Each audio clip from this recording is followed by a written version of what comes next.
Hello everyone, कैसे हैं आप सभी लोग। आई होप सभी लोग अच्छे से पढ़ाई कर रहे होंगे। प्यारे बच्चे, आपके स्क्रीन पर एक बहुत बढ़िया क्वेश्चन है और ये क्वेश्चन अगेन आप देख पा रहे हैं कि एटीएस का एक प्रॉब्लम है और इसमें आप कह सकते हो कि मैकेनिक्स पर बेस्ड क्वेश्चन है। पहले क्वेश्चन रीड करते हैं, देखते हैं क्या क्वेश्चन है, देन प्रोसीड करेंगे। क्वेश्चन कहता है कि cube of mass m and side length 4r has a groove made inside it in a vertical plane में ग्रूव बना दिया गया। The groove is a circle having radius r. A particle of mass m is moving down with velocity root 2 gr. इस moment पर इसका speed जो है आपको दे रखा है root 2 gr. Assume all surfaces are smooth, मतलब फ्रिक्शन का कोई रोल नहीं है। The correct statements at this instant क्या होगा, आपको ये देखना है। तो हमारे पास जो है 4 ऑप्शन है, इसमें से वन और मोर देन वन करेक्ट हो सकते हैं। तो सारी चीज़ों को हमें वेरीफाई करना, मतलब हमारे लिए ये 4 प्रॉब्लम हो गए। सही है ना, 4 प्रॉब्लम हो गए, चारों को डील करना। जब भी हमारे पास ऐसा कोई सेगमेंट आए इसमें आपको वन और मोर देन, ठीक है, वन और मोर देन वाले क्वेश्चंस हो, मोर देन वन करेक्ट वाले क्वेश्चन हो ना, तो आप बच्चे उसको चारों ऑप्शन को 4 क्वेश्चन की तरह ट्रीट किया करो। या फिर अगर एक ही 2 ऑप्शन मिलते जुलते जिसमें डेटा चेंज किया तो मतलब समझ लेना कि ठीक है, हमारा एक क्वेश्चन कम हो गया। अदरवाइज सबको एकदम इंडिविजुअल क्वेश्चन की तरह ही ट्रीट करो आप, ठीक है। तो चलो भाई, क्वेश्चन एक बार वापस समझते हैं। हमारे पास ग्रुप मैंने बनाया, ये ग्रुप बनाया हमने ये, और इस ग्रुप में हमने देखा कि ये पार्टिकल है जो जिसका मास m दे रखा है और इसका कुछ स्पीड यहाँ पे इस मोमेंट पे दे रखा है v/√2gr और ये वर्टिकल प्लेन में है। तो हमने एक चीज़ ये देखा कि ये सर्कल में घूम रहा है with respect to this cube. This particle will be performing a circular motion, है ना। इस क्यूब के रेस्पेक्ट में तो एटलीस्ट क्या करेगा, सर्कुलर मोशन में जाएगा। सर्कुलर मोशन अगर कोई पार्टिकल करता है इसका मतलब है कि सेंट्रीपिटल फोर्स, कोई ना कोई फोर्स ऐसा होगा जो प्रोवाइड कर रहा होगा, है कि नहीं। यहाँ पर कौन हो सकता है, जो वॉल्स है, वॉल्स का जो नॉर्मल रिएक्शन होगा वो प्रोवाइड करेगा, ठीक है ना। तो यहाँ पर नॉर्मल रिएक्शन लगेगा, मान लीजिए वो n है। आई बात समझ। अच्छा, अगर यहाँ पर इस वॉल ने बॉल पर लगाया नॉर्मल, तो उतना ही रिएक्शन पार्ट जो होगा, बॉल जो होगा उस वॉल पे लगाएगा। अब जब ये बॉल पर एक रिएक्शन आ गया है और कहीं पे फ्रिक्शन मौजूद नहीं है, तो ये जो रिएक्शन आएगा, ये n, ये क्या करेगा, इस पूरे क्यूब को चलाएगा लेफ्ट हैंड साइड। तो मैंने मान लिया कि ड्यू टू दैट रिएक्शन हमारा जो एक्सेलरेशन है क्यूब का, वो लेफ्ट साइड a के मैग्नीट्यूड के इक्वल हो गया। आई बात समझ। और मैंने यहाँ पे दिखाया भी है, ग्रुप नहीं बनाया मैंने, बट यस हमने जो है यहाँ पे नॉर्मल रिएक्शन दिखाया, इसका जो रिएक्शन पार्ट आ रहा था वो यहाँ दिखाया। और यहाँ पे ग्राउंड से एक नॉर्मल मिल रहा होगा, मैंने उसको एन डैश बोल दिया, और यहाँ पे इसका खुद का अपना वेट लग रहा होगा mg। यू कैन से this is FBD of cube, ठीक है। ये क्यूब का FBD बेटा। आई बात समझ। अब बहुत ध्यान सुनेगा। तो अगर मैं क्यूब की बात करूँ, यहाँ से आप देखो ध्यान से, इस जगह से क्यूब अगर देखूँ मैं लेफ्ट हैंड साइड पे, अगर मैंने जो है नेट फोर्स बराबर ma लगाया, तो एक फोर्स हमें n दिखा और उसके करस्पॉन्डिंग ये एक्सेलरेशन आया, तो मैंने लिख दिया नेट फोर्स बराबर ma इन हॉरिजॉन्टल डायरेक्शन। एक इक्वेशन ही मिल गया हमें। अगर मैं वाई डायरेक्शन में लगाऊँ तो cube is not moving in this Y direction और vertical plane, so you can say all the forces will be balanced, है ना।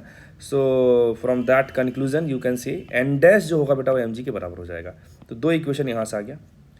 अब अगर आप ध्यान से देखो तो एन डैश क्या है, this is the reaction provided by ground on cube, वो mg के बराबर आएगा, है ना।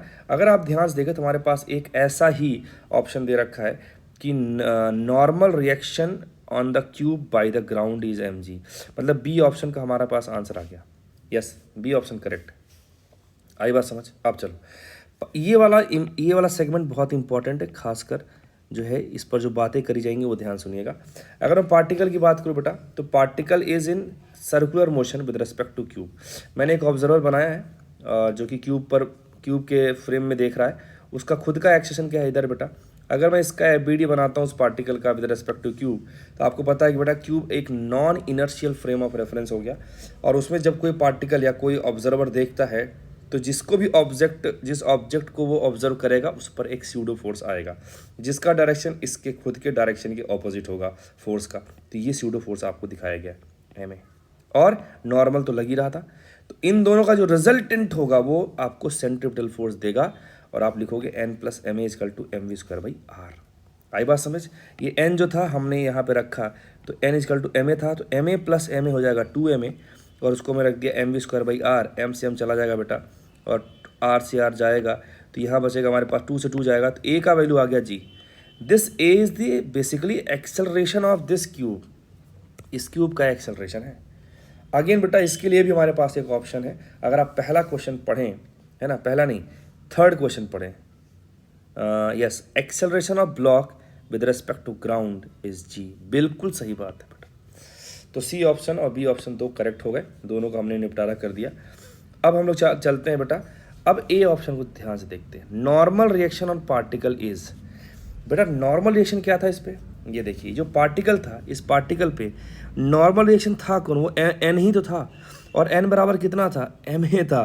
तो अगर मैं n की वैल्यू लिखना चाहूँ तो n कितना हो जाएगा, ma, और a हमारे पास था g।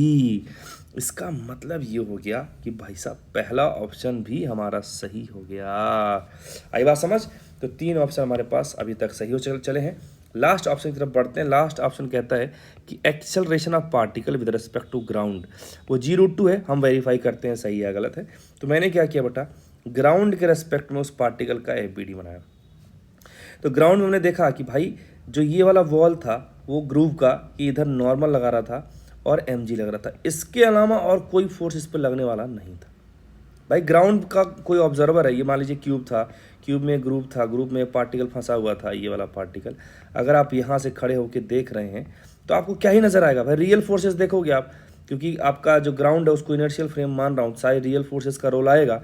तो रियल फोर्सेस में एक तो इसका, इस वाले वॉल का नॉर्मल आ रहा था इधर, और खुद का mg आ रहा था, इसके अलावा मुझे नहीं लगता कोई और फोर्स दिख रहा है, नहीं है ना।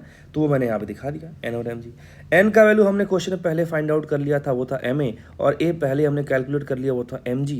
तो मेरे प्यारे बच्चे हॉरिजॉन्टल में mg, वर्टिकल में mg, तो अगर आप मैग्नीट्यूड निकालोगे नेट का तो आपका ऐसा जाएगा √n² + m² g², उसको सॉल्व करोगे तो आ गया g√2।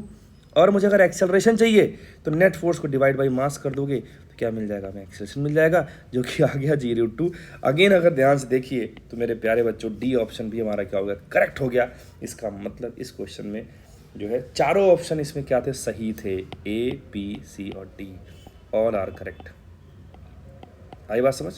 तो ये अच्छा क्वेश्चन था बेटा, मैं बहुत टफ की कैटेगरी में नहीं रखूँगा, लेकिन स्टिल ये बहुत परफेक्ट क्वेश्चन है, आपको ये पूरा कंसेप्ट को एकदम निचोड़ लाने के लिए बेटा, है ना। चलो आई होप आपको सारी बातें बढ़िया समझ में आएगी बेटा, और ऐसे ही कोशिश करूँगा कि मैं रोज़ एक वीडियो के साथ आपके सामने आऊँ जो कि एडवांस में आपका मदद करे। तो मिलते हैं नेक्स्ट वीडियो लेक्चर में, तब तक के लिए बाय बाय, सी यू, जय हिंद।